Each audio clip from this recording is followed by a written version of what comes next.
नमस्कार, स्वागत है आपका। आप देख रहे हैं अपना बिहार। मैं हूं आपके साथ सुमित झा। बिहार में थोड़ी छूट के साथ लॉकडाउन 8 जून तक बढ़ा दिया गया है। अब सुबह 6 बजे से दोपहर 2 बजे तक दुकानें खुली रहेंगी, लेकिन कोविड गाइडलाइन का सख्ती से पालन करना होगा। सरकारी दफ्तर में 25% कर्मचारियों को आने की इजाजत दी गई है, तो प्राइवेट ऑफिस अभी बंद रहेंगे। मुख्यमंत्री नीतीश कुमार का ये वही ट्वीट है जिसमें सीएम ने अपील की है कि आप लॉकडाउन 4 के दौरान उन सभी नियमों का पालन करें जिससे कोरोना की चेन को पूरी तरह से ब्रेक किया जा सके। मुख्यमंत्री ने अपने ट्वीट में लिखा है, कोरोना संक्रमण को देखते हुए लॉकडाउन को 1 सप्ताह अर्थात 8 जून 2021 तक बढ़ाने का निर्णय लिया गया है, परंतु व्यापार के लिए अतिरिक्त छूट दी जा रही है। सभी लोग मास्क पहने और सामाजिक दूरी बनाए रखें। ये जानना भी जरूरी है कि लॉकडाउन 4 में नया क्या है। सुबह 6 बजे से दोपहर के 2 बजे तक सभी दुकानें खुली रहेंगी। सरकारी दफ्तर में 25% कर्मचारियों के साथ काम होगा। सरकारी दफ्तरों में शाम 4 बजे तक ही काम होगा। निजी दफ्तर फिलहाल बंद रहेंगे। व्यवसायिक गतिविधियों में पहले से ज्यादा छूट मिलेगी। दुकानों को अलग अलग कैटेगरी में बांटा गया है। ऑड इवन फॉर्मूले के आधार पर दुकानों को खोलने का निर्णय लिया गया है। शादी समारोह और श्राद्ध कर्म में कोई छूट नहीं मिलेगी। शिक्षण संस्थान पहले की तरह बंद रहेंगे। कृषि से संबंधित दुकानें खुली रहेंगी। तो ये नियम उस जनता के लिए है जिनके संयम से कोरोना घुटनों के बल रेंग रहा है। अगर लॉकडाउन के भीतर संक्रमण की रफ्तार कम हुई है तो इसके लिए बड़ा कारण जन जागरूकता ही है। अब बारी लॉकडाउन 4 की है, इसलिए जरूरी है कि आप कोरोना को लेकर लापरवाह ना हो। कोरोना गाइडलाइंस का पालन जरूर करें। कोई भी कोताही जान पर भारी पड़ सकती है। जरूरी ना हो तो घर में ही अपनों के साथ रहें। छूट का गलत फायदा उठाने की गलती ना करें। कोरोना को वायरल करने में आप मददगार ना बने। संयमित रहें ताकि आखिरी हो ये लॉकडाउन 4। कोरोना की रफ्तार पर लॉकडाउन के 3 फेज ने सफलता पाई है। इसे देखते हुए सरकार किसी भी तरह की लापरवाही नहीं करना चाहती। साथ ही कोरोना के टीकाकरण को लेकर सरकार गंभीर है, खासकर गांवों में टीकाकरण को लेकर। इसलिए संयमित होकर नियमों का पालन करें ताकि ये आखिरी लॉकडाउन हो। Bureau report, news 18।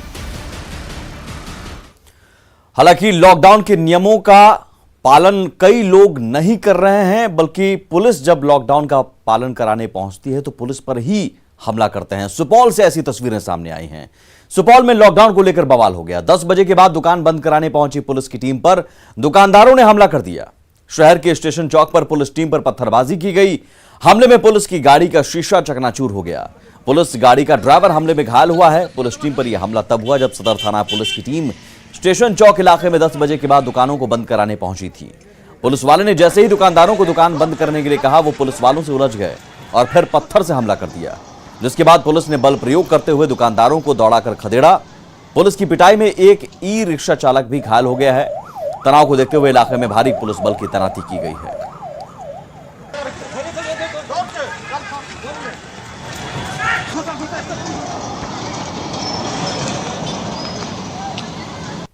इधर से सब टूट पर आए एक बार बस। गाड़ी हम साइड किए बस गाड़ी के फोड़ फाड़ दिया एकदम। ईटा से ईटा है, सीमेंट का टुकड़ा। आप ड्राइविंग करते हैं? ड्राइवर है। बाजार बंद कराने का समय है, उस समय नियमित रूप से प्रशासन पुलिस के लोग जाते हैं बंद कराने। इसी बंद कराने को लेकर कुछ स्थानीय ठेला वेंडर थे, उनके साथ झड़प हो गई थी और कोई भी बात नहीं है। मारपीट की वाली घटना नहीं हुई है, तो उसी बंद करवाने में हल्का झड़प हुआ है। सर, हमले की पहले से तैयारी थी? कई पत्थर वहां बरामद हुए हैं? पत्थर तो पहले जमा किए थे। जो अभी हम लोग देखें, ऐसा कुछ नहीं लग रहा था कि पूर्व से तैयारी था। ये अचानक ही सारी बात हो गई। जब झड़प हुआ उसी के बीच में तो आपस में कहासुनी के बढ़ गई बात। दरभंगा के डीएमसीएच में 48 घंटे के अंदर 4 बच्चों की मौत से हड़कंप मच गया। मृतकों में 3 बच्चे भाई बहन थे, जबकि 2.5 साल का एक बच्चा दूसरे परिवार का था। खबर यह आई कि सभी बच्चों की मौत कोरोना से हुई है। हालांकि डीएमसीएच के शिशु विभाग के अध्यक्ष डॉक्टर केएन मिश्रा ने इससे इनकार किया है। उनके मुताबिक 3 बच्चों की कोरोना रिपोर्ट नेगेटिव थी, जबकि एक बच्चा कोरोना पॉजिटिव था।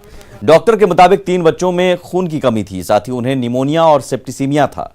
जबकि एक बच्चा जो कोरोना पीड़ित था उसे मेनिंजाइटिस था। मृतक के परिजनों के मुताबिक सभी बच्चों का दम फूल रहा था और सांस लेने में परेशानी हो रही थी।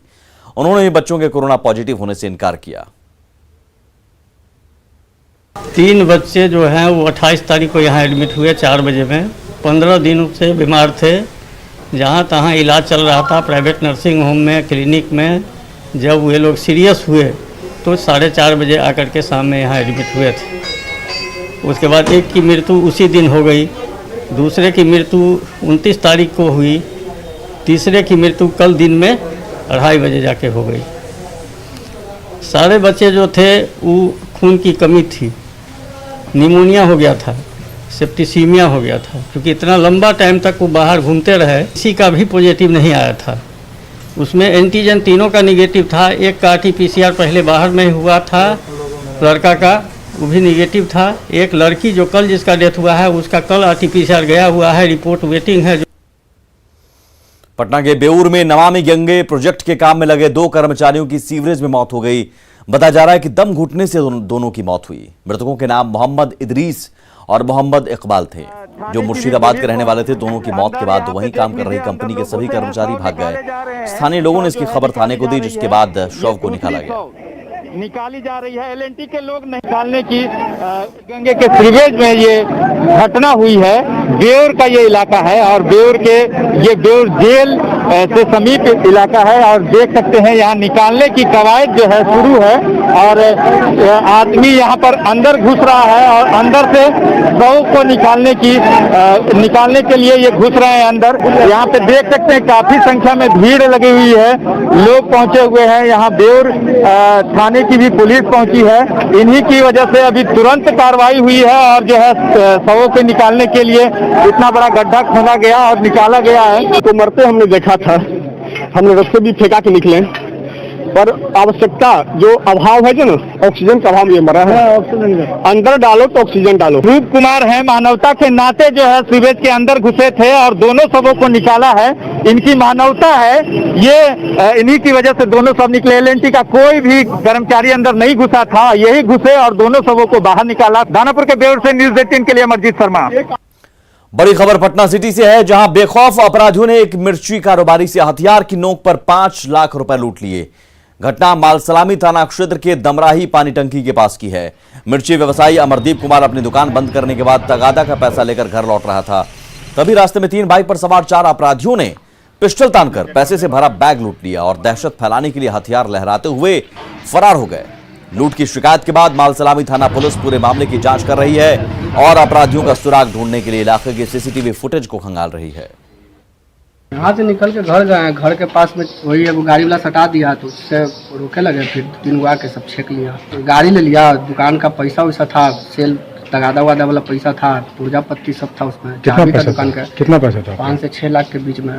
तो इतना सेल आप रोज लेते थे? आज सोमवार ना है, तगादा का दिन है ना, हफ्ता का। सिवान में भी बेखौफ अपराधियों ने दिन दहाड़े लूट की बड़ी वारदात को अंजाम दिया है। दरौंदा थाना क्षेत्र में अपराधियों ने एक CSP संचालक से 3,94,000 रुपए लूट लिए। CSP संचालक सरोज कुमार यादव SBI की शाखा से पैसे निकालकर अपने घर जा रहा था, तभी रुकुंदीपुर के शनिचरा स्थान के पास 3 बाइक से आए 5 अपराधियों ने उसे घेर लिया और हथियार का भय दिखाकर पैसों से भरा बैग छीन लिया। पीड़ित व्यवसायी की शिकायत के बाद पुलिस पूरे मामले की पड़ताल कर रही है। हम स्टेट बैंक से पैसा लेकर आ रहे थे 3,94,000 रुपया जी। तो यहाँ पे जो स्थान है अभी हम लोग खड़े हैं, एक बैग 5 गो आदमी आया, 3 गो मोटरसाइकिल से। कौन कौन मोटरसाइकिल थी? स्प्लेंडर था 2 गो और 1 गो पैशन प्रो था। अच्छा। और 2 गो पिस्टल हमारे सीने पर 2 आदमी थे, हम दोनों आदमी को भिड़ा दिया। हम बैग दे दिए उसको और उसके बाद बोल रहा था मार दे मार दे मार दे मार दे। हम हाथ गोड़ जोड़ने लगे, जोड़ने के बाद वो पिस्टल लहराते हुए फिर वापस पीछे। इधर से बड़ी खबर खगड़िया से है, जहां मत्स्यजीवी सहयोग समिति के मंत्री अशोक सहनी के अपहरण के बाद हत्या कर दी गई है। काफी खोजबीन के बाद मुफस्सिल थाना क्षेत्र के सुराईडीह के पास एक तालाब से अशोक सहनी का शव मिला है। परिजनों ने इस पूरे मामले में पुलिस पर सुस्ती का आरोप लगाया है। परिजनों ने कल अशोक सहनी के अपहरण की सूचना पुलिस को दी थी और इसके पीछे समिति के पूर्व मंत्री सिकंदर सहनी के बेटे का हाथ होने का आरोप लगाया था, लेकिन पुलिस ने कोई ठोस कार्रवाई नहीं की और आज अशोक सहनी का शव तालाब में मिला। उनके गले में रस्सी का निशान भी मिला है। कल जलकर से लौटते वक्त कुछ लोगों ने अशोक सहनी और उनके ड्राइवर बबलू को अगवा कर लिया था। बाद में अपराधियों ने बबलू को छोड़ दिया था। पुलिस ने इस मामले में 2 लोगों को गिरफ्तार किया है, लेकिन मुख्य आरोपी अब भी फरार है। ड्राइवर स्पष्ट कर दिया, जो देखा वहाँ स्पॉट पर कि सिकंदर सनी का जो लड़का था वही, उसके साथ मारपीट किया जबरदस्ती, और मारपीट करने के बाद दोनों को दो तरफ करने के बाद अलग अलग करने के साथ दोनों का अलग हटा दिया वहाँ से। उसके बाद ही प्रशासन का एक्टिविटी कुछ नहीं रहा। हम लोग रात भर जागकर पूरा क्षेत्र में भ्रमण किए और जगह जगह जंगल नदी नाला घूमते घूमते अंत में जा करके आज हमको लगभग हम लोग ग्रामीण लोग ढूंढ के लाए, प्रशासन की कहीं कोई भूमिका नहीं है। जब हम लोग ढूंढ चला दिए, साक्ष्य सामने है, मृतक व्यक्ति सामने है, तो पहले अपराधी को पकड़िए, फिर जाकर के आप आगे कार्रवाई कीजिए। जिससे भी स्पष्ट हो रहा हत्या है, गले पर निशान है और बाकी सब चीजें पोस्टमार्टम रिपोर्ट के बाद क्लियर हो जाएंगे। पूर्व से ही रंजिश रहा है, जिनके खिलाफ आवेदन दिया गया है, उन लोगों से रंजिश रही है इनकी, तो उसी रंजिश के आलोक में एक घटना को साबित किया गया। तो हम लोग देख रहे हैं और इसमें भी अभी तक में 2 गिरफ्तारियां भी कर ली गई है, बाकी गिरफ्तारियों के लिए भी रेड चल रही है। पिछले साल लॉकडाउन के दौरान इन्हीं तस्वीरों से, वो तस्वीरें जो साइकिल गर्ल की तरफ सुर्खियां बनी और ये तस्वीरें थी, और साइकिल गर्ल दरभंगा की ज्योति कुमारी पर आज दुखों का पहाड़ टूट पड़ा है। उसके सिर से पिता का साया उठ गया है। ज्योति के पिता के निधन पर श्रद्धांजलि देने पहुंचे समाज के लोगों के साथ ही प्रशासनिक अधिकारियों ने भी दुख जताया और हर संभव मदद का भरोसा दिलाया है। बहुत दुख हो रहा है कि मेरा पापा हम दिल्ली से लेके आए, बचा के मेरा पापा मर गए। ये तस्वीरें तो याद ही होंगी आपको, जब पिछले साल लॉकडाउन में एक बेटी अपने पिता को साइकिल पर बिठाकर गुरुग्राम से दरभंगा ले आई थी। तब दुनिया ने ज्योति के हौसले को सलाम करते हुए उसे साइकिल गर्ल का नाम दिया था। मगर जिस पिता के लिए ज्योति ने वो हौसला दिखाया था, अब उनका साथी हमेशा के लिए छूट गया। सोमवार को अचानक हार्ट अटैक आने से ज्योति के पिता मोहन पासवान की भी मौत हो गई।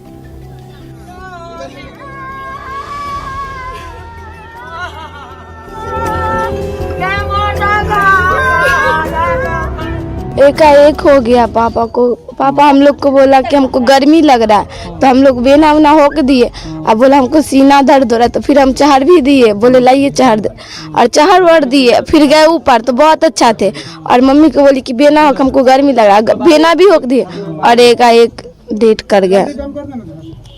मतलब पहले से ठीक ठाक? हाँ, पहले से ठीक ठाक थे। 2020 में लॉकडाउन के दौरान ज्योति ने जब साइकिल पर अपने पिता को बैठाकर गुरुग्राम से दरभंगा तक की करीब 1200 किलोमीटर की दूरी 8 दिनों में तय की थी, तो सोचा था जिंदगी भर उसे पिता का साथ मिलेगा। लेकिन अपनी बहादुरी से दुनिया को झुका देने वाली ज्योति के लिए नियति ने कुछ और ही तय कर रखा था। ज्योति के जज्बे को दुनिया के सामने लाने वाले निर्भय भारद्वाज भी इस घटना से सन्न है। ये हम लोगों के लिए बड़ा ही दुखद क्षण है। हम लोग अपना श्रद्धा सुमन उनके प्रति अर्पित करते हैं और ईश्वर से प्रार्थना करते हैं कि ज्योति पासवान को इतना शक्ति दें, इतना सबल बनाएं कि जिस पिता के लिए उसने इतना किया है, उनके जाने के बाद भी उसका हौसला उसी तरह बना रह सके, कायम रहे। साइकिल गर्ल ज्योति के पिता के निधन की खबर जैसे ही प्रशासनिक अधिकारियों तक पहुंची, ज्योति के दिवंगत पिता को श्रद्धांजलि देने, बहादुर बेटी का गम बांटने और परिवार को सांत्वना देने पूरा प्रशासनिक अमला पहुंच गया और परिवार को आगे भी हर संभव मदद का भरोसा दिलाया। हम अंचलाधिकारी और प्रखंड विकास पदाधिकारी दोनों आदमी जिला प्रशासन की ओर से इन्हें श्रद्धांजलि देने के लिए यहाँ उपस्थित हुए। ज्योति के लिए और भी इस परिवार के लिए भी जो भी आवश्यकता होगी, सरकार की ओर से जो सुविधाएं वो हम लोग देखेंगे और सुविधाएं देंगे। हम लोग यहाँ मुखिया जी भी उपस्थित हैं, इनसे भी मेरी बात हुई है, किसी प्रकार की कोई समस्या नहीं होने दी जाएगी। साइकिल गर्ल ज्योति की बहादुरी और मिसाल के लिए ज्योति को सरकार और प्रशासन से खूब मदद मिली। ज्योति की बहादुरी को बड़े पर्दे पर भी उतारने की बात आई, लेकिन पिता के निधन से ज्योति टूट गई है। विपिन कुमार दास, न्यूज़ 18, दरभंगा।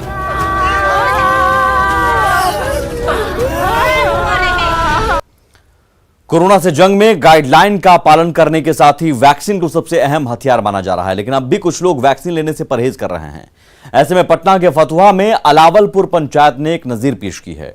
इस पंचायत में 45 साल से ऊपर के लोगों का टीकाकरण हो गया है। पटना जिला में 100% वैक्सीनेशन करने वाला अलावलपुर पहला पंचायत बन गया है। पंचायत के मुखिया, स्वास्थ्य कर्मियों और लोगों की जागरूकता से संभव हो पाया है। गांव के कुछ लोगों से बात की हमारे सहयोगी संजय कुमार ने। कोरोना संक्रमण को दूर करने के लिए इन दिनों राजधानी पटना में भी वैक्सीनेशन का काम बड़े पैमाने पर चल रहा है। पटना के फतुहा प्रखंड में अलावलपुर पंचायत है, जिसकी आबादी तकरीबन 12,500 है। और ये गांव कोरोना वैक्सीनेशन में 100% का लक्ष्य जो है वहां तक पहुंच गया। निश्चित तौर पर एक बड़ी उपलब्धि है इस गांव के लिए भी। और सबसे बड़ी बात है कि जिस तरीके से लगातार बाधा आ रही थी वैक्सीनेशन को लेकर, लोग नहीं समझ पा रहे थे, वैसे में इस गांव के लोगों ने एक जो अपना परिचय दिया है वह वाकई में काबिल तारीफ है। कैसे ये संभव हो पाया है, हम गांव के लोगों से ही बात करेंगे और जानने की कोशिश करेंगे। मुखिया प्रतिनिधि हैं इस वक्त हमारे साथ, राकेश जी, उनसे हम बात कर लेते हैं। कैसे संभव हो पाया 100% वैक्सीनेशन इस गांव में? ये 45 से ऊपर साल के लोगों का वैक्सीनेशन हुआ, लेकिन 100% लक्ष्य जो है वो कैसे पहुंच गया? इसमें आशा दीदी लोग का भी बहुत बड़ा योगदान है और CHO हैं, NM हैं, ये लोग भी प्रचार प्रसार, और यहाँ के जनता लोग भी जागरूक है। इस कारण से ये संभव हुआ। कितनी आबादी है आपके पंचायत की? 12,500। 12,500 जी। तो ये कितने दिनों में संभव हो पाया ये 100% वैक्सीनेशन जो फर्स्ट डोज पर उसका? कम से कम इधर मतलब 1 महीना लगा इसमें, मतलब हाँ। कोई मुश्किलात, कोई परेशानी लोगों को समझाने में? कुछ जो मतलब पिछड़े लोग हैं, महादलित लोग हैं, उसको समझाने में तो मुश्किल बहुत, मतलब क्या वहाँ। इसमें कहना क्या है, एक तो गौरव की बात है, गौरव की बात है। इसके पहले भी गांव उदाहरण रहा है। ये गांव अभी आदर्श गांव है, आदर्श गांव है। रविशंकर प्रसाद जी मंत्री इसको गोद लिए हैं और पहले से ही ये जागरूक है और लिटरेट पंचायत है। बहुत अच्छा रहा, यहाँ तक कि हमारे मुखिया जी दूसरे यहाँ से उठा करके दूसरे गांव में उन लोगों को भी ले जा करके जो नहीं आना चाहते थे वहाँ कैंप करवा करके 2-2 दिन वहाँ वैक्सीन करवाए हैं। और वैसे सभी लोग इस गांव ने जो नज़ीर पेश की है, वैसे में सबको इससे सबक लेनी चाहिए। एक जो मैसेज है वो सफल रहा है देने में ये पंचायत जो है कि सबको वैक्सीन लेना चाहिए, क्योंकि कोरोना उन्मूलन तभी हो सकता है, कोरोना की चेन पूरी तरीके से तभी टूटेगी जब सभी लोग वैक्सीनेटेड हो जाएंगे। अगर आप वैक्सीनेट होते हैं तो निश्चित तौर पर ये कहीं ना कहीं आपके लिए भी बेहतर होगा, आपके समाज के लिए भी बेहतर होगा, राज्य के लिए बेहतर होगा और पूरे देश के लिए बेहतर होगा। संजय कुमार, न्यूज़ 18, अलावलपुर, पटना। जमुई में करीब 35 साल पहले गांव वालों की दान की गई जमीन पर APHC खुला था। भवन भी बन गया, लेकिन यहां ना डॉक्टर आते हैं और ना स्टाफ। भवन भी खंडहर में तब्दील हो चुका है। कोरोना काल में भी यहां सरकारी निर्देश का पालन नहीं हुआ। सिकंदरा प्रखंड के मंजोस गांव के लोगों ने जमीन देकर इस अस्पताल का निर्माण कराया था वर्षों पहले कि उन्हें सुविधा मिलेगी, चिकित्सा के में लाभ होगा। लेकिन हकीकत यह है कि खंडहर का रूप ले चुका है। यह अतिरिक्त प्राथमिक स्वास्थ्य केंद्र गांव में बना था और इसलिए बना था कि इसका लाभ लोगों को मिलेगा। 10,000 की आबादी है इस पंचायत में, मंजोस पंचायत में, लेकिन जो अस्पताल का हाल है, अस्पताल भवन का, उससे अंदाजा लगाया जा सकता है कि स्थिति क्या है। न यहाँ पर दरवाजे हैं, न खिड़कियाँ हैं। अगर कमरे हैं जो अस्पताल में है, गांव का जो अस्पताल में कमरे हैं, उसका हालात ये है, लोगों को लाभ नहीं मिल रहा है। यहाँ पर गांव वाले जो हैं वो परेशान इस बात से लेकर हैं कि कोरोना काल में निर्देश दिया गया, सरकार ने निर्देश दिया कि यहाँ पर इलाज होगी, सुविधा मिलेगी, खांसी सर्दी बुखार का दवा मिलेगी, लेकिन कुछ नहीं मिल रहा। इस कोरोना काल में तो सबको आशा था कि शायद जितना मरा सोया हुआ बेहोश पड़ा हुआ हॉस्पिटल है सब जिंदा हो जाएगा। हाँ, और ये कोरोना की दूसरी लहर भी आकर के चली गई और हमारा हॉस्पिटल अभी तक बेहोश ही है। शायद कोमा में चल गया है, जिंदा होगा कि नहीं ये आशा नहीं कर सकते। 3-4-5 आदमी का जमीन है इसमें। कब से हालात है ये? 30 साल पहले सप्ताह में 1 दिन यहाँ आते थे डॉक्टर। पूरा परेशानी है सर। तो क्या दिखाने में ठीक, इलाज में पूरा परेशानी है। ये घर का चीज है, घर में है ये ना। कहाँ जाते हैं आप लोग इलाज कराने के लिए? हम लोग बहुत दूर जाना पड़ता है, सिकंदरा या जमुई जाना पड़ता है।